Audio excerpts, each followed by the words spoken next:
Welcome, everyone. I am John Ryan of SportsMemo.com, and I'm joined by my co-host, the great, infamous Rob Veno of Wagertalk.com. And this is Manny's Irish Pub Sports Betting Show. In case you didn't already know that, we thank you for taking the time to listen to this, whether it's live or later on archived version. But we're getting to that point, Rob, where we're going to start doing a lot more football, college football conference looks. One topic I have for today is how the landscape has changed so rapidly now with USC and UCLA. And I'll save the rest of that statement for when we get to it. But I would definitely like to start out by saying that one thing I did call right this year, humbly stated, was when the Mets had a 10.5 game lead. And I think I probably said it on this show. I know I said it on the Full Count show on Sports Memo several times. I said it on the ESPN Syracuse show that lead was going to go down the toilet. And, well, I used analytical terms on the other shows. But essentially being erased. And now here we are, 1.5 games. When I did make that statement, though, Rob, I thought that I would get down to maybe 3.5, and then I would see the arbitrage opportunity reverse. In other words, I'd be buying the Mets, selling the Braves. But I don't have any analytics at all that tell me not to change. And we have Max Fried going up tonight at home where he is impeccable. And I don't care if it's Max Scherzer or Garrett Cole or Cy Young reborn. Max Fried at home is hard to go against, especially when he's only minus 135-ish. It just seemed like that's a pretty good situation. Again, the public, I think, is betting the Mets because they're not supposed to be giving up the lead like this, that they are the superior team. And after all, they have DeGrom coming back, and life is going to be great for the Mets. You can say the same thing for the Boston Red Sox, too, but somehow I think the Boston Red Sox are a much better hitting team than the Mets by comparison. I think we saw that last night. And Jesse Scholl's one of those guys, I think, that owes me a couple pizzas. Hey, Jesse, I didn't know you were here. Good afternoon, gentlemen. Hello, Jesse.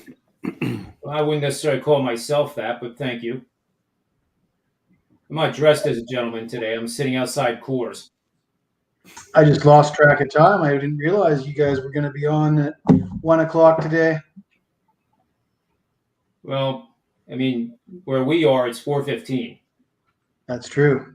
Yeah. We're that much farther ahead than you are.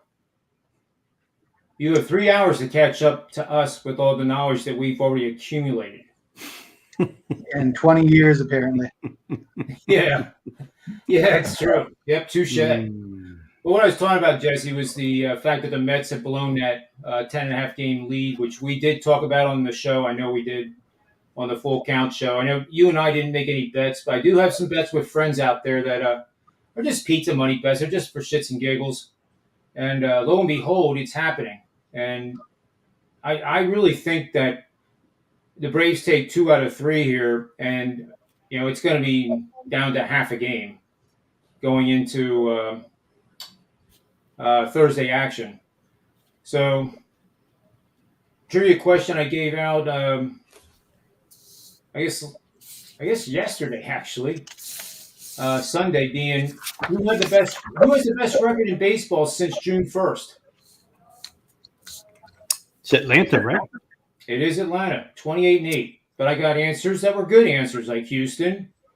I was surprised that some of the people that I was with at the time didn't say the Yankees, because that seems obvious. But the Yankees were number 2, and who's number 3? Boston was up there for a while, but not the last 2 weeks, I guess. It's not the hat I'm wearing either, but it's in the National League. Certainly ain't the Giants. Ain't the Padres. That's an East Coast team. Ain't the Brewers. Process of elimination. Come on, Jesse. Come on. Appease them, Jesse. The Phillies? There you go. Very good. Very good. Okay. I'm starting to remember 10% off your next pizza. You said buy low and sell high. Buy the Phillies, sell the Mets, And you said it probably right at the time that the Mets started losing and the Phillies started winning. I think, truth be told, I didn't include the Braves in that statement, though, right? The I original think you said arbitrage was, Phillies and Mets, I believe. yeah, right. That was going to come down, and well, it has from 12.5 down to 6 now. And you know what makes it interesting, I think, is the fact that Bryce Harper has been out, and now they have found a way to win without him, and I think that's monumental. I've coached baseball a lot of times where I intentionally took our best player and benched him for a game. I could use an excuse that we're just giving you rest, whatever, even at an age group level, and the rest of the team would be looking at especially the teams that were 12, 13, 14-year-olds. They'd be looking at me like, "What? He's not playing?" And I would say to him, "What you think that you have to rely on one guy to win a game?" And it was magical because when they went out and if they fell behind, it was even better from a coaching standpoint and fought their way back and won. That was pretty powerful stuff. Most of those teams went on to win whatever league they were in or the championship of the area or whatever. Even with the Arsenal teams that were comprised of kids from multiple states, the same thing occurred. So I think the same thing at the pro level with the Phillies right now and the Boston Red Sox. You have a team that really was, people were giving up the ship on Philadelphia when Bryce Harper went out. Fair enough. But now they found a way to win, and they're scoring runs for Nola most of the time, at least more times than not. And Wheeler's just pitching lights out. So when Harper does come back, and the Phillies make a move to get like a Logan Webb, like as we talked about last week on the Full Count show, assuming that they would go to be sellers, that would be monumental, I think. So I've talked enough. Let's talk about the Phillies a little bit and their chances to not only make the playoffs, but to win the division, I think is going to be tough. So let's not talk about that. But to make the playoffs and actually have a team that could potentially get really hot at the right time and get to the World Series. Let's start with Rob, and then we'll go to Jesse. Well, I mean, the added wild card team helps, right, John? I mean, certainly it helps. So they don't have to worry about what division they're in. Right now, as I look at it here, they'd be in the playoffs if the playoffs started today, right? They're the cut up. And they defeated the team that's right on their heels, the St. Louis Cardinals, over the course of the weekend. St. Louis in a massive offensive slump.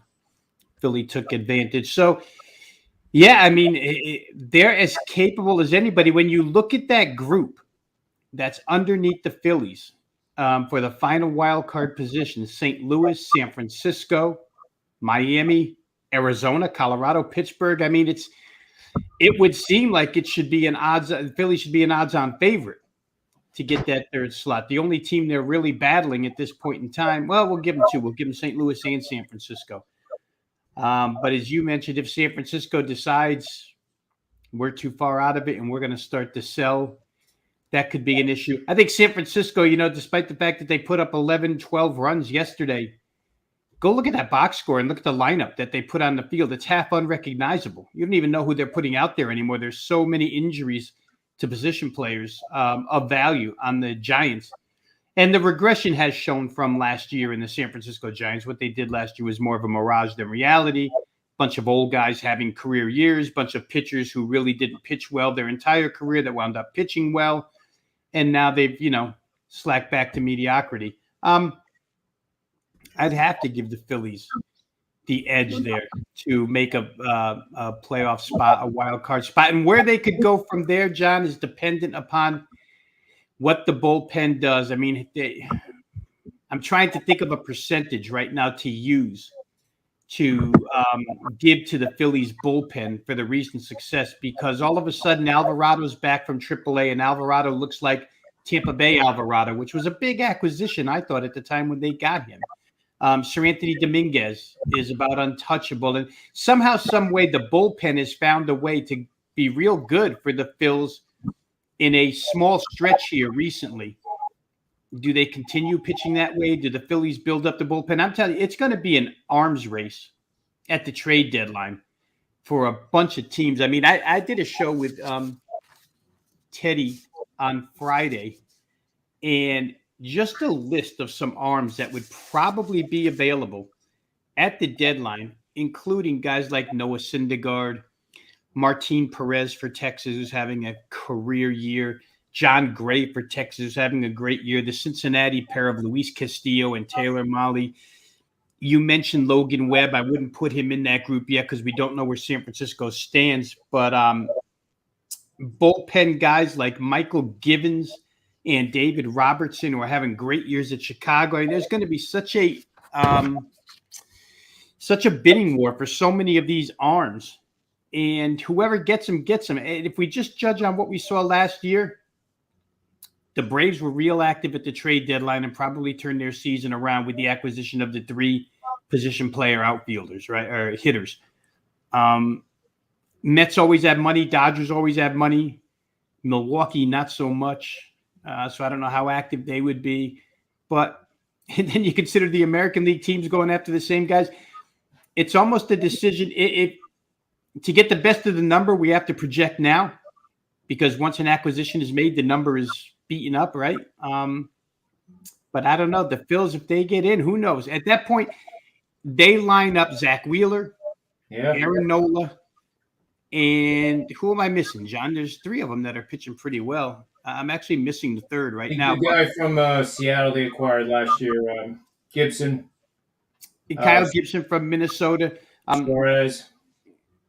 Yeah, so we'll see. I mean, it's not exactly what the Dodgers will have when Walker Buehler comes back, and then they have Buehler and Kershaw and Arias, and Dustin May is coming back, and it's not exactly what the Mets are going to have when they have Scherzer, DeGrom. Taijuan Walker is probably the most unmentioned guy on the Mets staff. Again, another great effort. They lose 2-0. He goes pitch for Sandy Alcantara.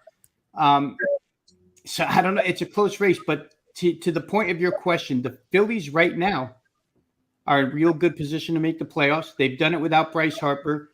I think if you're a Mets fan, you counter the dissolving lead by saying, hey, we're in first place without 2 Cy Young Award winners.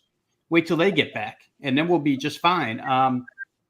These teams are pretty comparable across the National League right now. And we're splitting hairs. We saw Atlanta just got hot last year. I don't know that Atlanta was the most talented team, but Atlanta got hot and case closed. And right now they found a new starter in Spencer Strider. Right, Spencer Strider strikes out like 10 guys every time he takes the hill. It's unreal. So it's an interesting race to say the least. And if you think you can project who's going to win the trade deadline, then bet now. Bet now.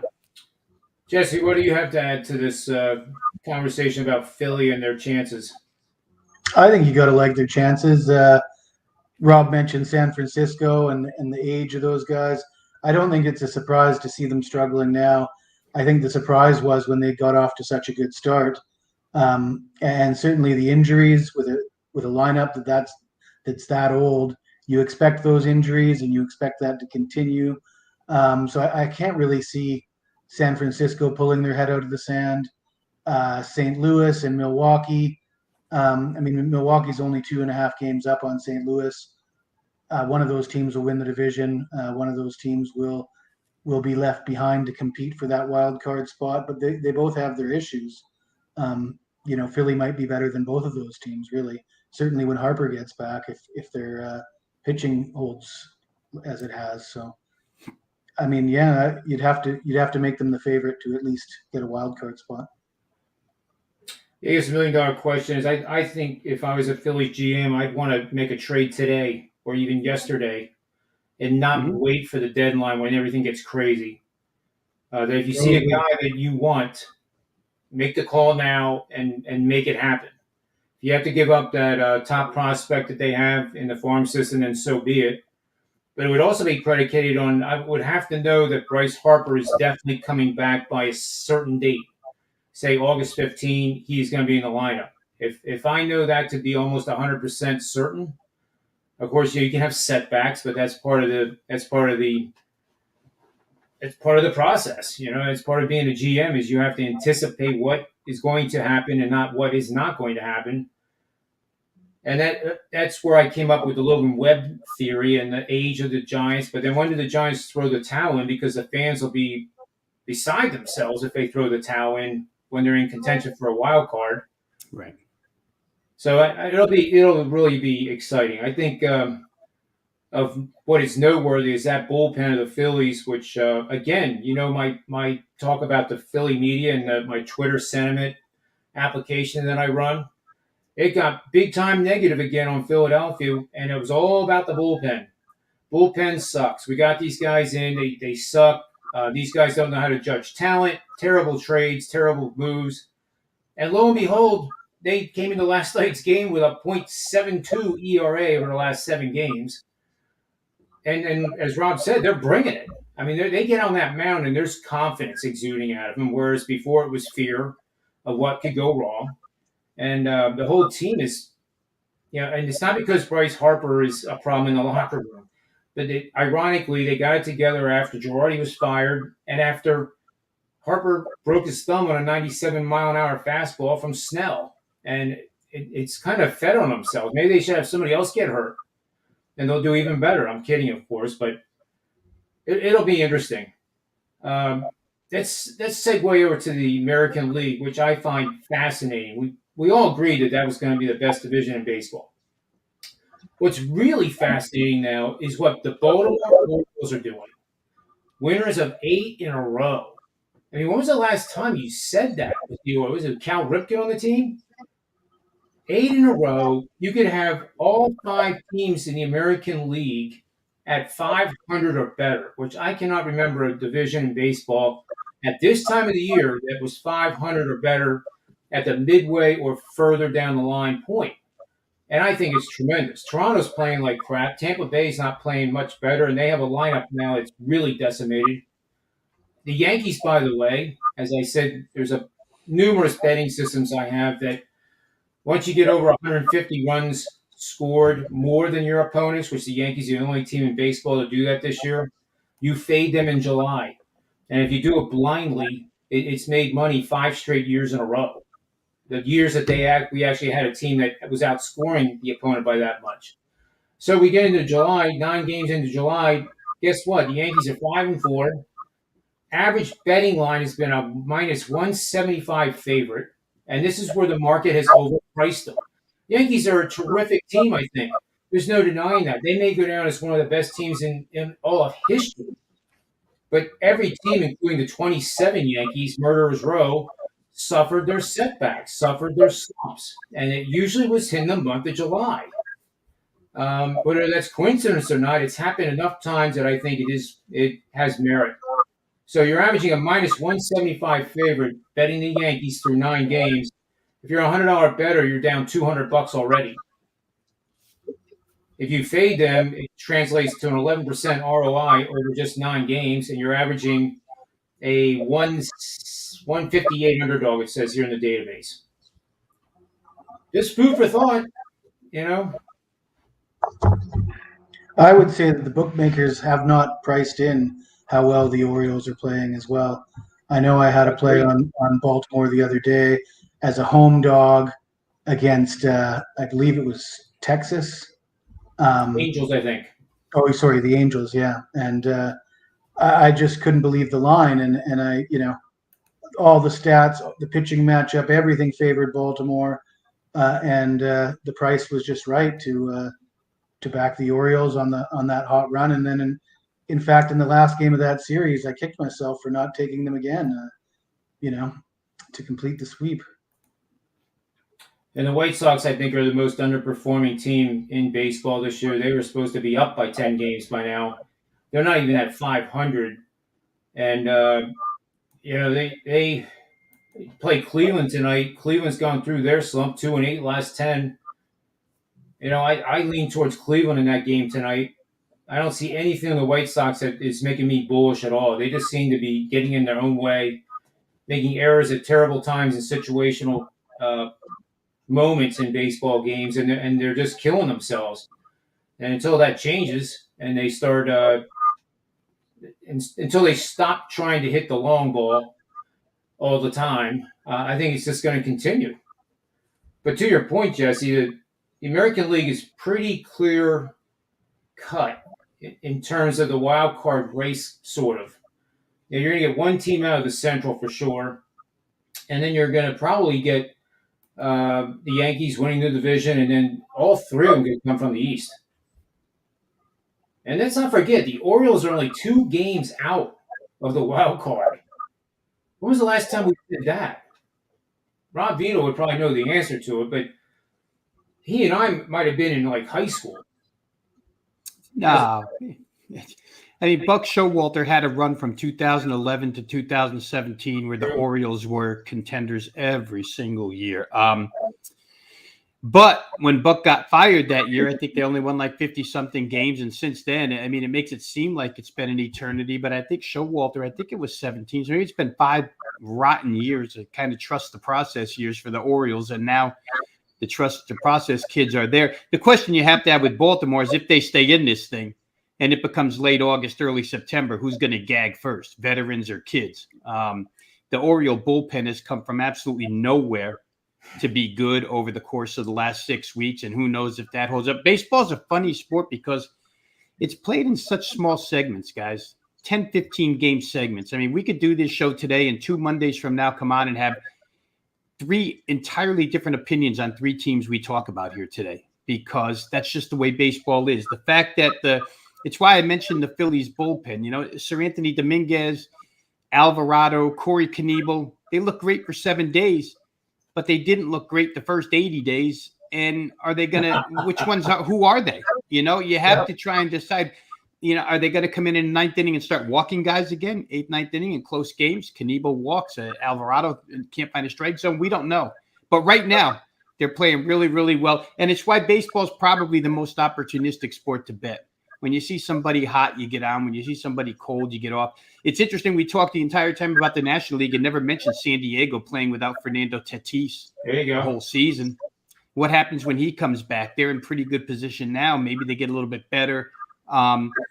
We didn't talk about the fact that Milwaukee lives off of Burns and Woodruff, but what they really live off of is Burns, Woodruff, and Freddie Peralta. And Freddie Peralta hasn't been there for 2 months. What happens, you know, if they get him back? So a lot of teams have dealt with a lot of injuries and put themselves in decent position. The American League, I think Boston, John, you mentioned them right off the bat.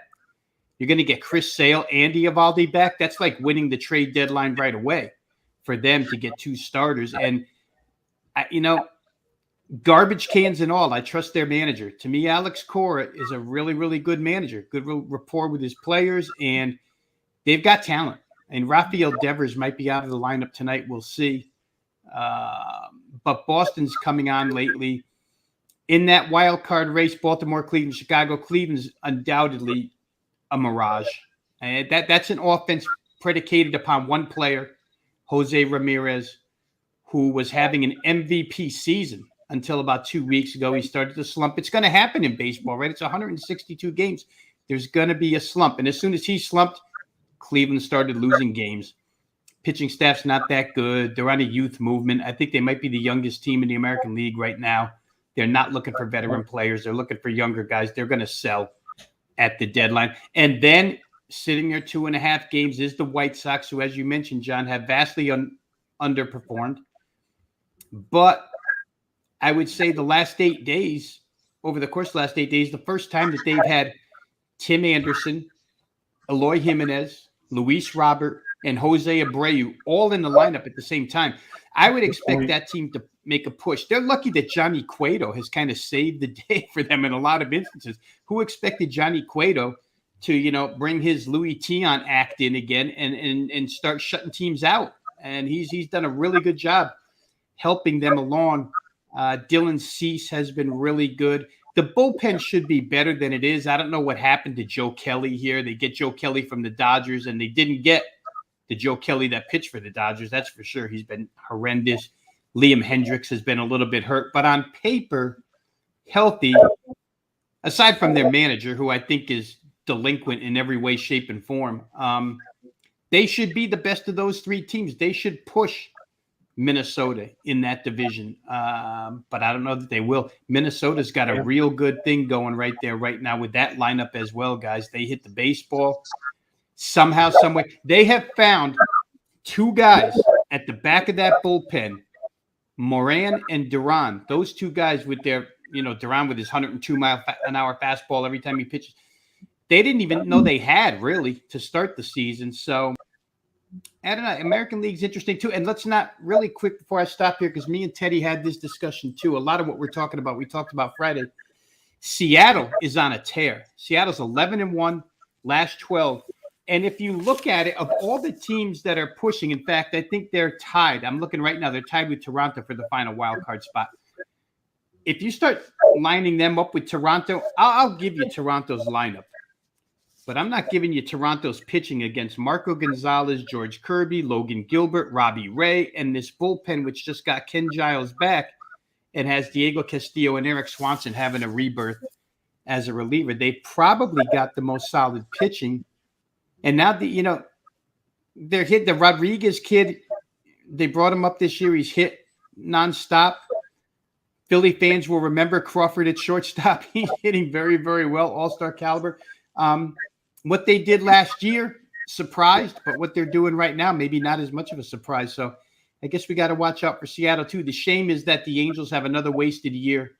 Yeah. And it's why I mentioned, Noah Syndergaard's putting up real good numbers. He bet on himself, a 1-year contract, $21 million. He's got a 1.17 whip, and teams are going to come calling for Noah Syndergaard because he just might be that third piece in a rotation that a lot of people need right now. Have you guys checked the WAR ranking for Mike Trout lately? I know Goldschmidt leads MLB, but I haven't seen Trout. Yeah, Trout's he's down there, I think.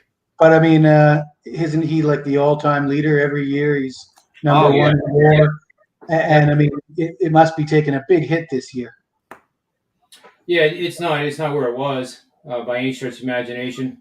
The way he gets hot, though, it's like Bryce Harper. When those two get hot, it's scorching hot, and he has the whole half a season to go yet.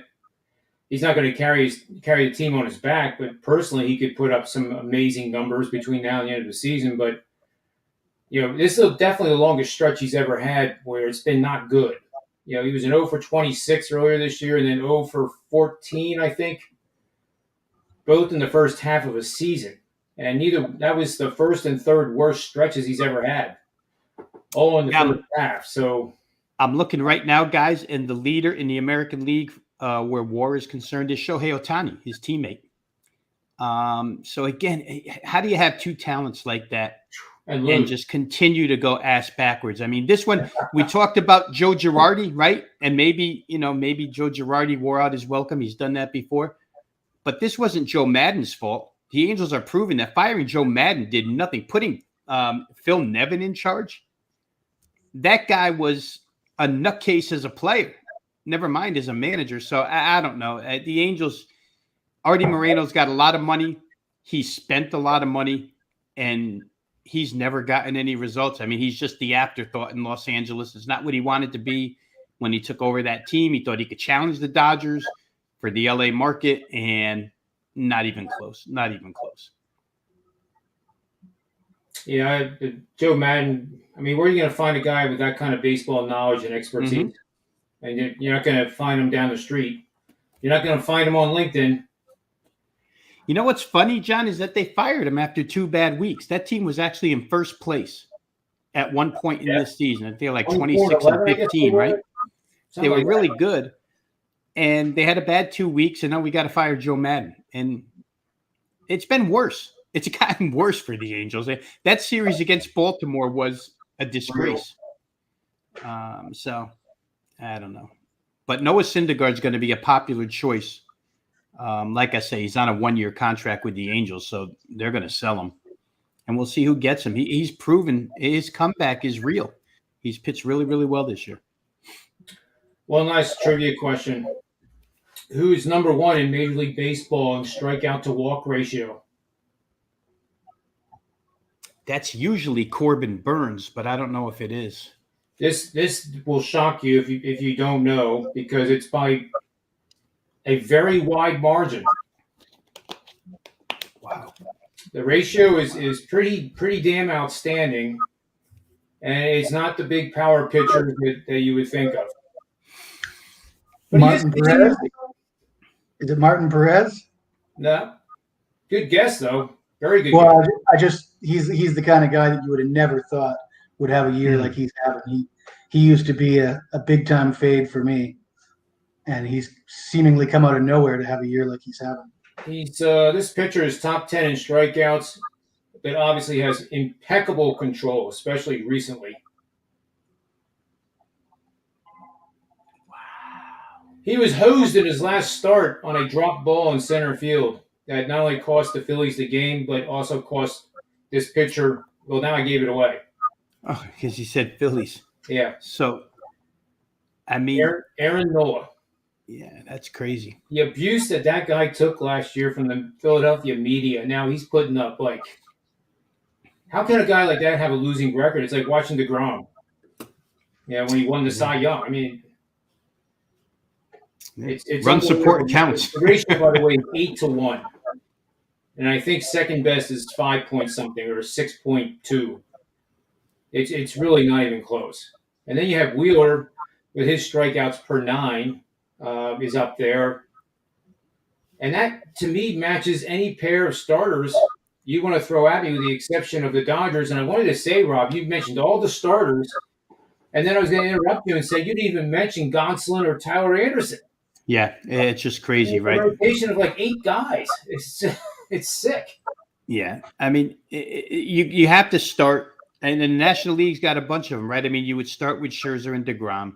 Yep. You would say Corbin and Woodruff, or Yep. excuse me, Corbin, Burns, and Woodruff, and then the Dodgers. Take your choice if you want to do. If Bueller does come back to be Brian lefties, what he was, but Anderson. Yeah, Gonsolin has just. I mean, the guy hasn't had a bad start. You wait for the one bad start; it just has not happened. So you have to consider him really good. Now, Atlanta, as we mentioned, Max Fried, and what we're seeing out of Spencer Strider is crazy. They haven't even gotten anything out of Ian Anderson or Charlie Morton, to tell you the truth. So they can. National League's got a good. It's why you need the third. And I was trying to think of, and I was at the game a few Fridays ago when Kyle Gibson threw against Arizona, and Kyle Gibson has done very good for the Phillies this year. But they probably want to add another key starter and then just pray, cross your fingers that the bullpen holds up, because in those playoffs late, and you're gonna, you're not gonna match Devin Williams and Josh Hader. You could use Suarez in that role as a yes, as a situational pitcher if he buys into it. Absolutely, it's where he came from, right? He came from the bullpen, so yeah, no, that's a good point, because in the playoffs, your rotation shortens up and starters become relievers. So yeah, that's a good point.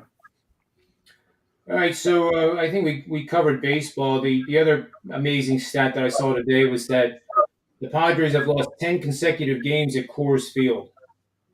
That is mind-blowing. I know that the Dr. Jekyll, Mr. Hyde characteristic of the Colorado Rockies playing at home versus playing away and how different it is.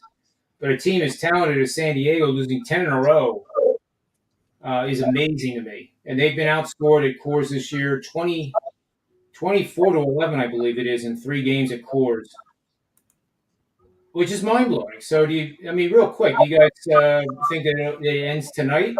Colorado's like a 150 underdog at home. I think it ends tonight. And the reason I say that, despite the fact that San Diego's throwing a left-hander out there and Colorado really roughs up left-handers, but I just don't believe that Jose Urena can have can escape without any damage the way he did against the Dodgers in a 2-1 win in his debut for the Rockies.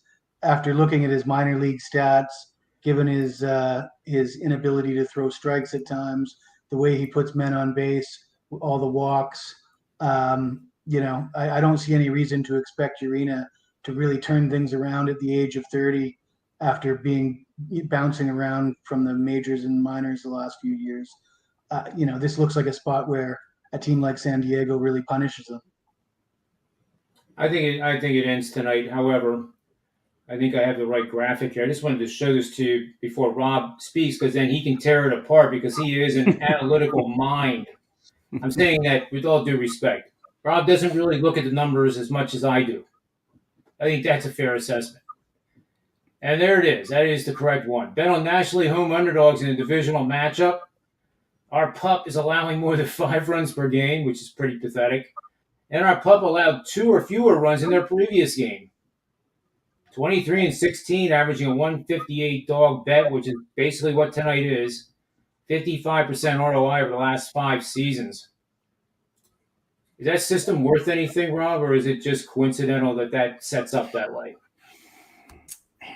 You know what? I can't. You're better suited to make that call, John. But I'll add to it. I struggled with this one. I looked at it, and the P value is pretty good, but I struggle with the thought of a bad team that allows 5 all of a sudden allows 2 is almost too much fitting for me, and that's why I do think the lean is towards San Diego, but obviously the betting system is on Colorado, but that's where you come in, Rob, because you're really a fundamental. I'll say this: San Diego's got their issues, right? That offense has revolved around Manny Machado all season long, and Manny Machado's in a horrid slump. 5 out of 30 in his last 11 games, 167 batting average. And sometimes Coors is the cure-all, right? You walk into Coors and you're Manny Machado and you break out of your slump, especially against, as Jesse mentioned, a pitcher that's probably overmatched like Urena. But I mean, you're going to guess that he breaks out tonight? In baseball, you almost have to wait till somebody breaks out and shows you that they're not going to continue. We always say, just continue to bet streaks until you lose one and then, go ahead and switch. I don't know if he's going to snap out of this tonight. Their bullpen, I read an article on the bullpen yesterday. The bullpen, and when you go through the numbers, they're just ridiculously bad as of late. Guys that they chose to fill the back end, both guys, Taylor Rogers and I'm missing the other one right now, but ERAs of 9.6 and 8.4 over the course of the last 2 weeks. And you can't go into Coors with a bullpen that's not throwing well, because Sean Manaea, when you're in Coors, soft stuff doesn't work. Right. The whole thing about Coors is if you're going to throw breaking balls, they don't break as much. They get hammered in there. Sean Manaea is not exactly a power pitcher. You're not walking in there with somebody who's going to blaze 97-mile-an-hour fastballs past somebody. So that's another weakness with them tonight. Trends are what they are, but I can poke a lot of holes in San Diego right now in the way they're playing. And as you mentioned, John, you can make a good case for, as we have been able to since probably 1998, you could probably make the case, play Colorado at home and fade them on the road. They're just too vastly. They've never figured out the answer. It's 2022. They still don't have the answer to how to be good at home and on the road. But at home, they do beat people. So I don't know. I could poke a lot of holes in San Diego right now. They're lucky they're in the position that they're in. And Darvish has been really good. But Mackenzie Gore, their rookie phenom, velocity has gone way down. And I read an article yesterday that said it wasn't an issue. And guess what? The Giants put a below average lineup out there and scored 12 runs yesterday, 8 off of Gore. They've got severe problems right now. And I don't know that they're solvable by just showing up against Urena and saying, okay, now we're going to win. They may, but it's hard to bet on. And I think your point about the soft stuff is point on, because I started thinking that San Diego is one of the few franchises that plays home games at sea level. Mm-hmm. I've played golf at sea level, and one of those courses is the Players' Championship in Ponte Vedra Beach, Florida.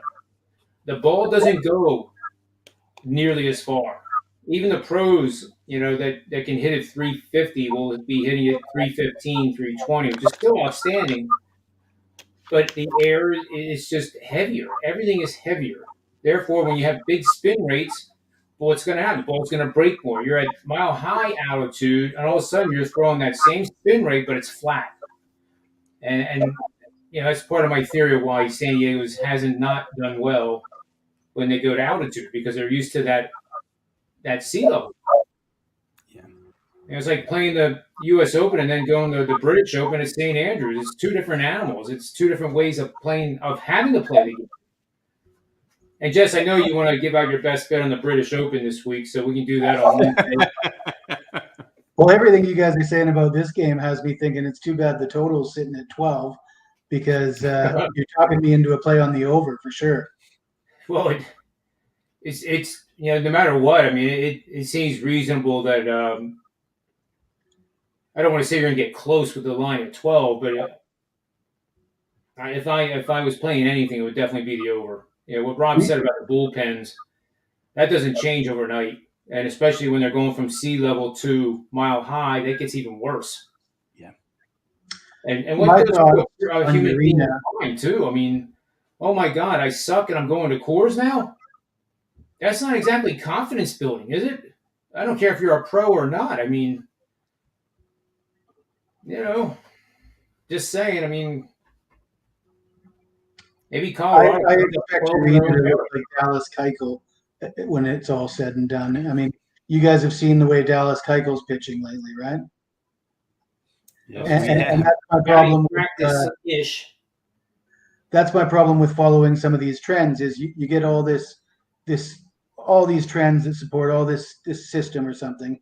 You throw those trends, and then they're playing a team, and then that team sends out Dallas Keuchel, and he gives up 6 runs in the first 2 innings, and it shoots. Those trends become absolutely meaningless, right?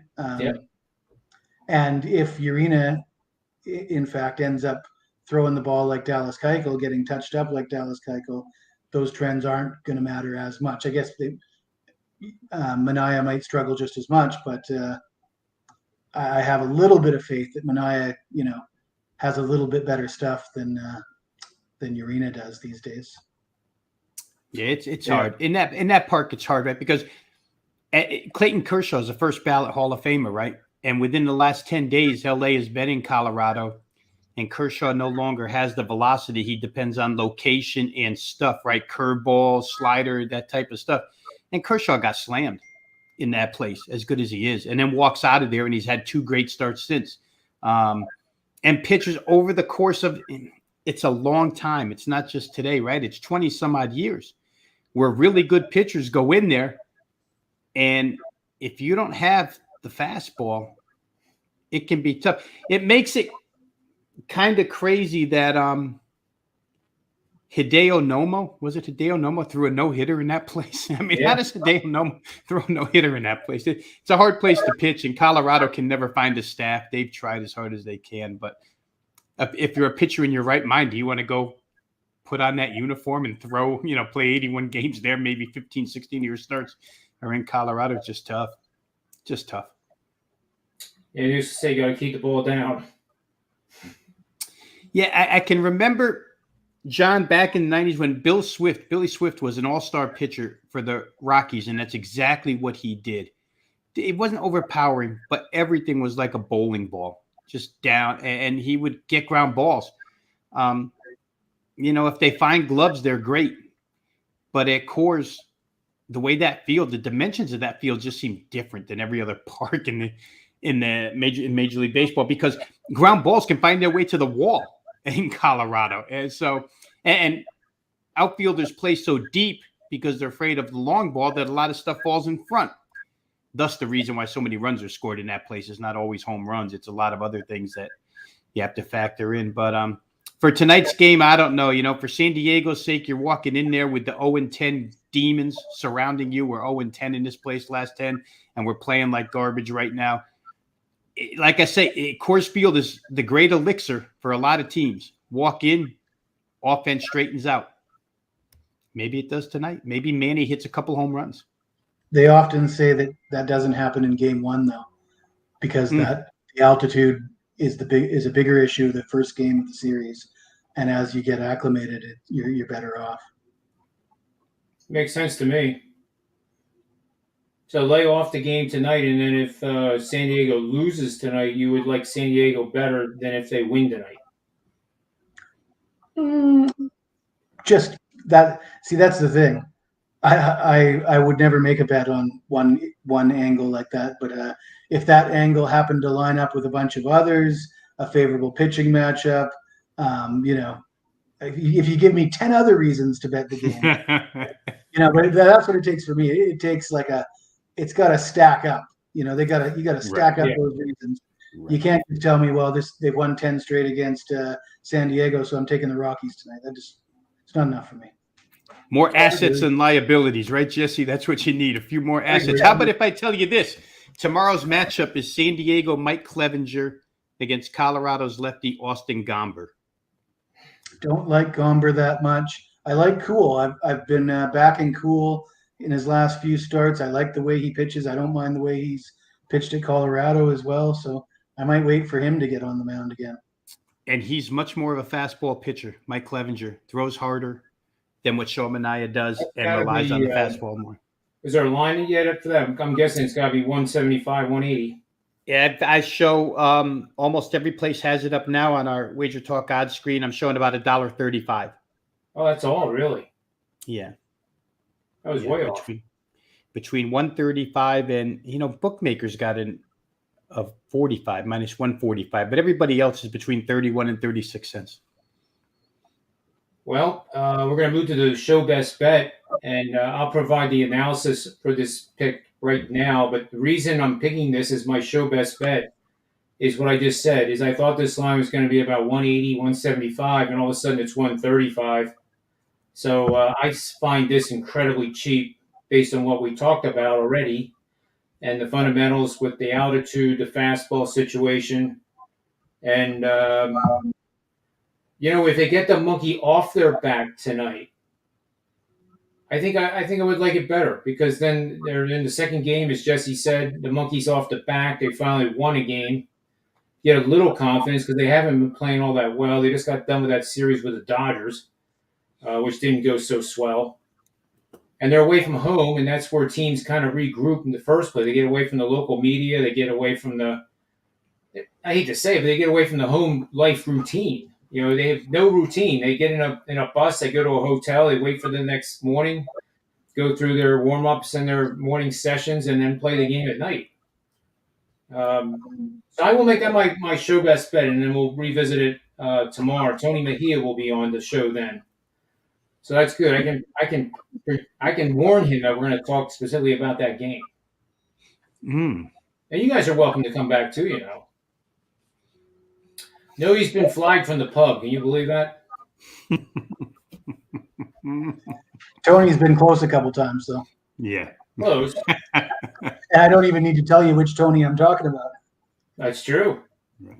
But he's usually at the DMV for 5 days, so even if we flag him, he's not going to be back anyway.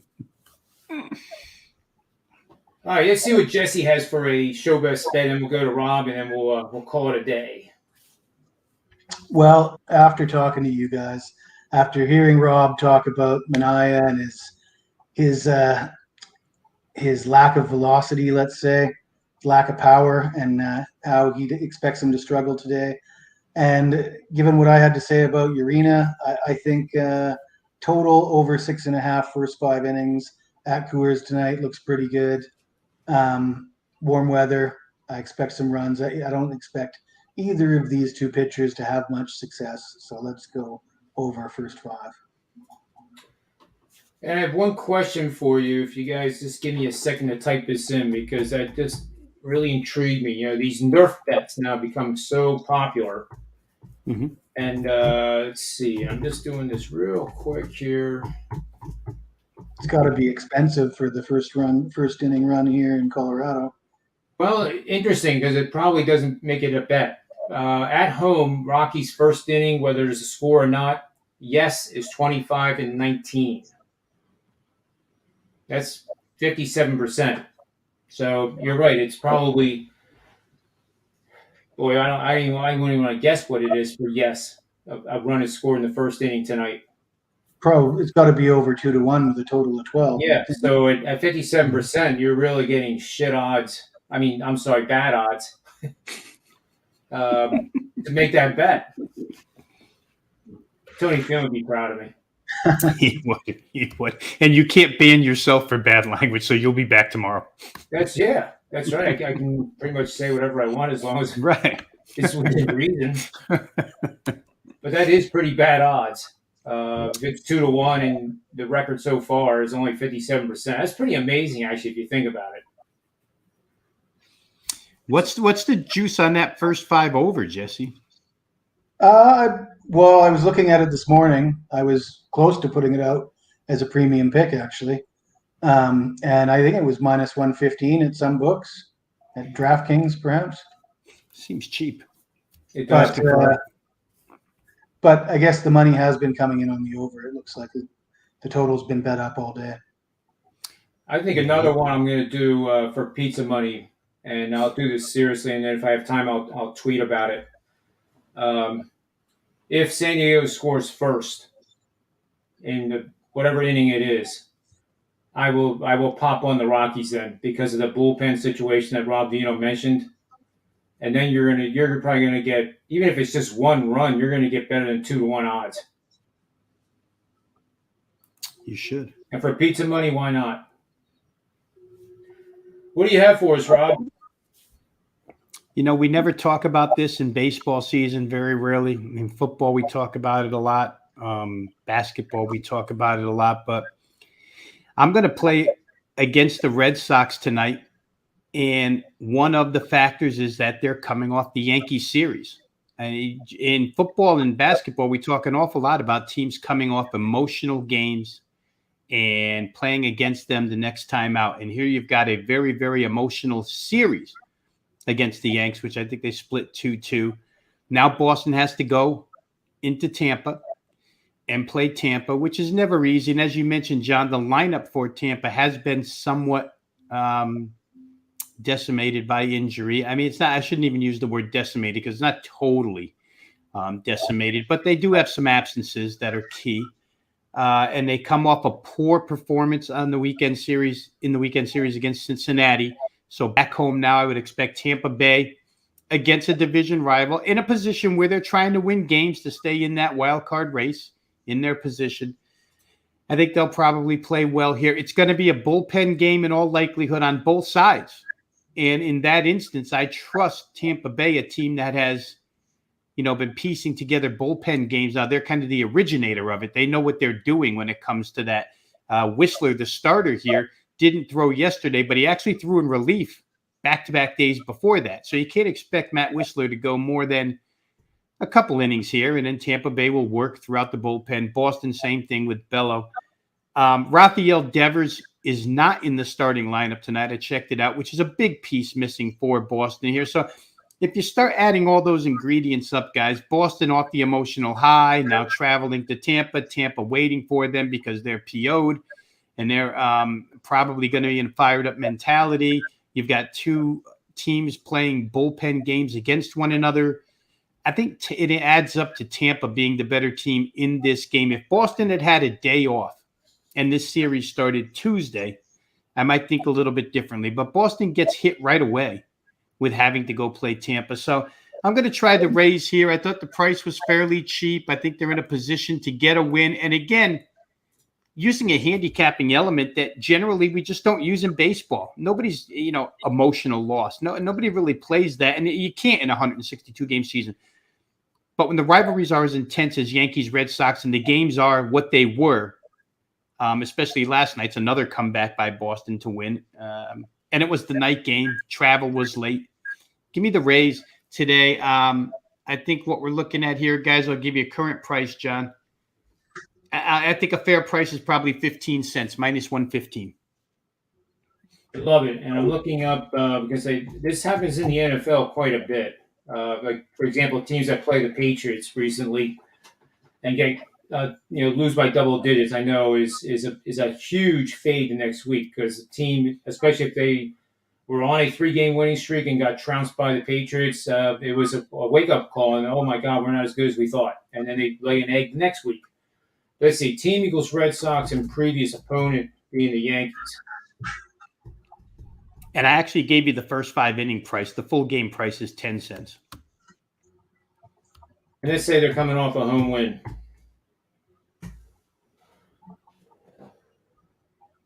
One second here. I don't type as fast as Ralph Michaels, I guess. 43 and 46.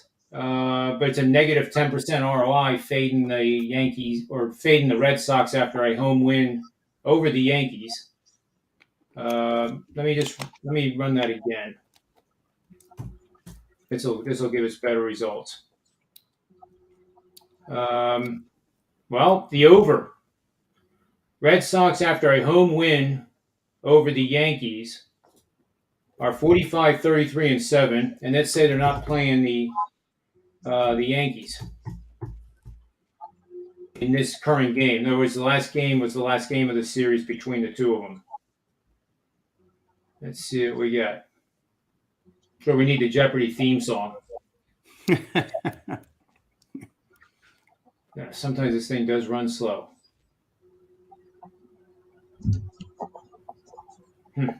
Come on. Yeah, I'll change it up. Right.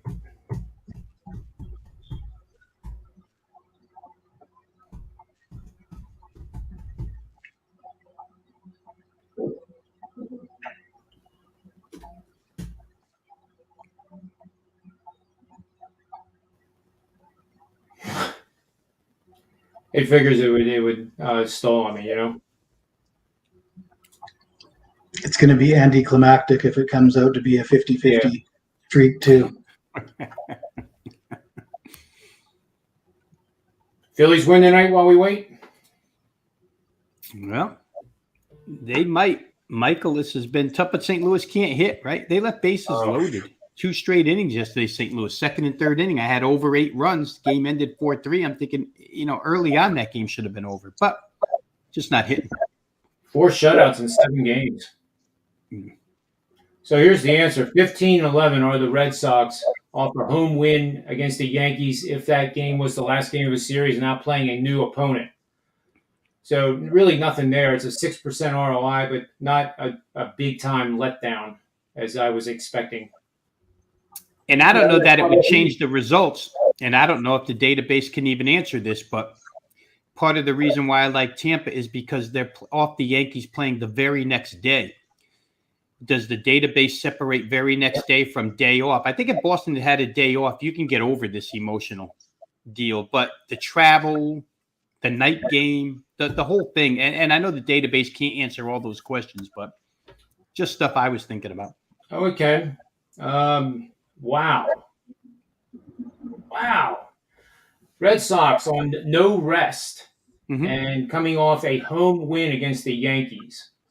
13-6 are the Red Sox, 20% ROI, averaging a -141 favorite. The rest of the run line and totals are even. And let's say the game's away, which means they had to travel. Oh, my God. Even better. We have a show best bet here, guys. 8-1. Yankees off a home win. I'm sorry, the Red Sox off a home win against the Yankees are now playing a new team on the road with no rest. And this is the power of analytics, because you inherently would think right away, fade the Red Sox. The Red Sox are 8-1 going into tonight, 64% ROI. Yeah, Ralph would love this. And the average line was Red Sox -140. 122. 122. So they're not even a large favorite. They're kind of a small favorite. Yep. So yeah, it goes against all conventional thinking, right? And this goes back to the 2004 season too, which included 3 of those games in 2004 when they won it all. Dave Roberts. Even Bronson Arroyo got a win back in 2004. I'll never forget that when he pitched for the Reds and he was in Philadelphia for a playoff game, and the fans just got on him from that start that he had, which was against Boston, right? And the fans were reminding him, what did he give up, like 10 earned runs or something in the first 2 innings? Yeah. It was god-awful. And the Philly fans started chanting it, Jesse. The Philly fans have no respect. I mean, they started actually yelling at the guy like the Wimbledon person was yelling at that tennis player yesterday. He's crazy. Oh, he's woo. I get you definitely cannot play tennis at that level and be on Prozac to calm yourself down. I mean, that guy is. I mean, I'm old enough to remember the way Jimmy Connors and John McEnroe would scream at referees, but this kid yesterday was nuts altogether. Did you see that, Jesse? I did not. Oh, he's But your type of guy, man. I read a little bit about some drunken lady, harassing him, though.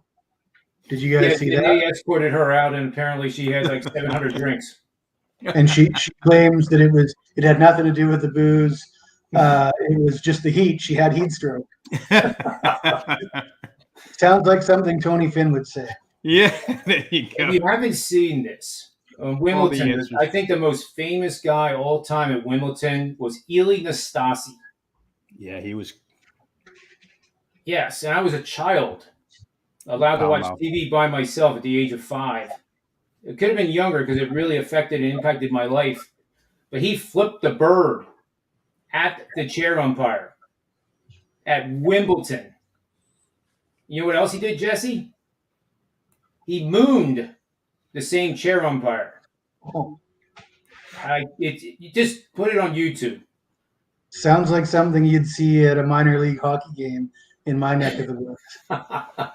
Yeah, but that's condoned there. Here, the team that slap shot. You definitely do see those, or you did 20, 30 years ago in minor league hockey games where the players are fighting the fans in the stands and all that stuff. I've been to a few hockey games like that before. There's a Netflix story on one of those teams, the Danbury Trashers. Oh, that's a great, great story. Did you see it? That's hilarious. Well, the main character, that they plucked out of prison is from right around here, like 100 miles from where I'm at right now. Local kid. We should get a video clip to that, and then Eli Nastasi the next time Finn comes on, and say which one is your hero. Nastasi would probably be a hero of Tony Finn's. There's no question. Oh, God. No question.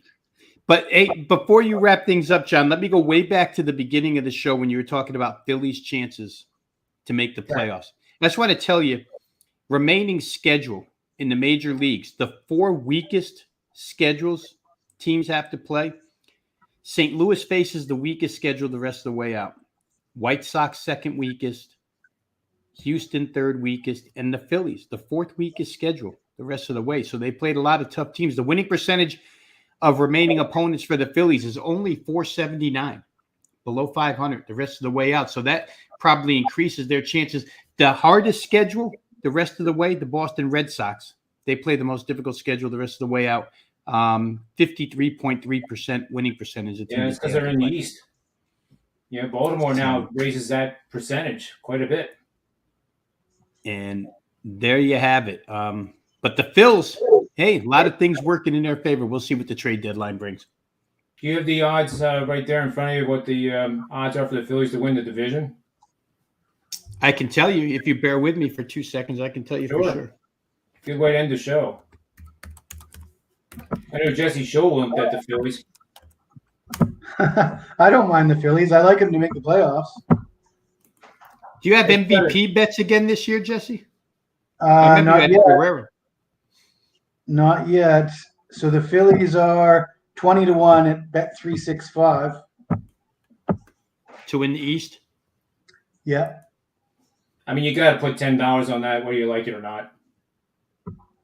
Do you really think their odds are 20-1? They have a better. That's a 5% probability that they win the division. I've got just over here at I'm looking at 21-1. Yep, same thing. Well, put me down for a pepperoni double cheese. It's crazy. The Braves are even money. Based on Rob's strength of schedule talk there, the Cardinals look all right at plus 220. They're only 2.5 games back. Milwaukee's been struggling. I know the Cardinals haven't been hot either, but 2.5 games is not a lot to make up if you've got the easiest schedule. Didn't you say they had the absolute easiest? They do. And Milwaukee's is in St. Louis is 30th, meaning the weakest, and Milwaukee's is 20th. So they play a little tougher schedule. Milwaukee does. St. Louis, the easiest way out. Yeah. Wow. And you know what? Their odds might increase, guys, because I'm just looking at oh no, they're showing me the toughest opponent St. Louis has left are Yankees and Dodgers. They play both of them. And so does Milwaukee. I mean, it makes sense. The NL Central plays the same teams out of division. So, yeah, St. Louis, maybe, if they get their act together. You know, they got an all-star first baseman, and Nolan Arenado is supposed to be an all-world third baseman, but just not they're in a slump. It happens in Major League Baseball, right? They're in just a horrible, horrible recent slump. And Brian Bayo pitches for the Red Sox. They're one of their top prospects out of the farm system. He pitched the first one against the Yankees, game 1, I think it was, and didn't. And what do you expect? Your major league debut against the Yankees, and you know, he gave up 4 runs, I think it was. But I really like that we found this play, and this is what this show's all about, because I would have never looked this up. 8-1 are the Red Sox in this situation. That's amazing. Maybe I'll quick put that out to my premium clients too. I know Bayo was really lighting it up in the minors before he came up. His spin rates are really good, and he has a very low spin rate when he does throw the changeup. He really doesn't need to throw it. And the idea there with him, knowing that he's going to be on a pitch count, would be if you're going to play him first 5, because I'd imagine kids like that, usually 60, 65 pitches, we get them out of there, you know, if they're going good. That is the bet. In fact, I will tell you right now, whoever's watching, the few people that are right now, the more people should be watching. I'm going to give this to my premium clients the first 5. Right as I get off this show. For that exact reason, I'll give you guys credit. Yeah, obviously he's going to be on a little bit of a pitch count, so you don't want to involve the Boston bullpen, right? They got taxed over the weekend, and every one of those Yankees games was high scoring, and you just don't want that. Rays offense is weak right now. I mean, that lineup is not good. No, when you don't hit against Cincinnati pitching, and again, baseball is baseball. Weird things happen in baseball, but you're supposed to hit Cincinnati pitching, especially. I mean, they scored off the bullpen, which everybody does. But yeah, I think Luis Castillo might have pitched one of those, which I'll give him the benefit of the doubt. But the rest, now they wasted a Shane McClanahan. What did he strike out? 10 or 11 guys against Saturday, and they just wasted that effort. 3-0. 3-0. Had a 3-0 lead in the bottom of the 8th. Yeah, and lost in 10. Lost in 10 after scoring a run in the 10th. They still lost. They gave up 2 in the bottom. Crazy. Yeah, so those things, again, it's baseball for sure. So we love it. Well, guys, I'll let you go. I appreciate your time. Real quick, do you have anything going on special at Wager Talk, Rob, tonight? You know, I will say this. It is $9 Monday at Wager Talk. So by all means, that's always the day to come in and test guys out. My plays are up and available right now. I actually have one NBA Summer League play up there. I've been doing Summer League hoops. And it'll be interesting tonight to watch Richard Jefferson, ex-NBA player, ESPN analyst, actually referee the second quarter of the Portland Blazers New York Knicks game. And he went to refereeing school. They're going to give him the second quarter. And again, like I said on Twitter, it's not handicapping Scott Foster, but we'll see which way Richard Jefferson trends. Could he trend players' way and not call a lot of fouls, or could he trend the other way and blow the whistle a ton? We really don't know until we see it. But yeah, plays are up and available. And starting tomorrow, John, I'll say this really quick. Wager Talk is offering half price for the entire month of July on packages. In other words, every $25 play is going to be only $12.50 for the rest of July. Wow. Every $29 pack is only going to be $14.50. Every $39 5% play is only going to be $19.50. So everything, if you get in, it starts tomorrow. Get everything for the summer month of July for a half price individual packages. So once again, just visit wagertalk.com. Love it. How about you, Jesse? I just got a message from the office, and they've put together a nice promotion for me based on what I've done in July and August the last 3 years. I just listed my record up there for the months of July and August, and I think I wrote a little bit of a promo saying, you know, a lot of handicappers like to slow things down in the months of July and August. There's not as many sports going on. For a lot of guys, it's vacation mode. But for me, I like to clean up where others leave opportunities, and CFL and soccer is an opportunity for me to do that. I've had success doing that. So apparently they're offering the entire months, July and August, for $1.99 for me at Sports Memo. That's awesome. Very nice. That's awesome. Already flying off the shelves too. So I'm going to have to send a bouquet of roses to M2 in the office. They do a hell of a job over there, boy. Yeah, they do. They take care of all of us. Needless to say. Me, the only thing I got going is that I was number 1 in the NFL preseason last year and number 1 all full season the year before that. Pretty boring stuff. I almost slipped again. If that's boring, stuff. But $149, you can get our preseason package, which is $100 off. Yeah. And then you get Jesse for both July and August at that price, and that includes his football. Mm-hmm. Decisions to be made here. Yep. I say get them both. Get them both. Yep.